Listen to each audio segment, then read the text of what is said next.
Aha, o būtų kalba. Deja, istorikai teigia, kad tai pirma kalba, kurią naudojo būtent. Dabar Kernavė buvo amatininkų miestas, iš tikrųjų amato. Taip, iš tikrųjų, Kernavės dirbiniai labai, juvelyrika būtent dirbinių grupė labai išsiskiria.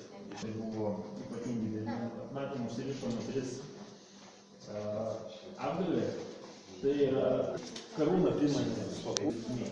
Ir dar kiekvienas papuošalas buvo apsiuvamas smulkiais karoliukais. ornamentą, tai reikia didelių įgūdžių.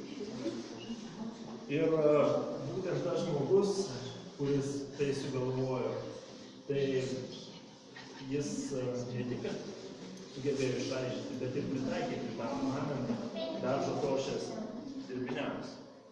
O tai irgi nėra paprasta.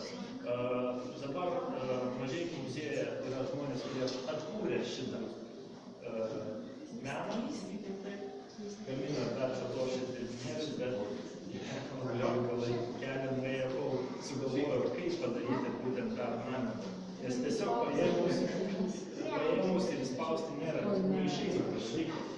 Ir būtent pasakos, tas žmogus, kuris sugalvojo šitą dalyką, kaip atkurti, sako, jau netekau kantrybės, iš nervų pasiėmiau ir su plaktukus lenkiau per šitą spaudą ir atsispaudė.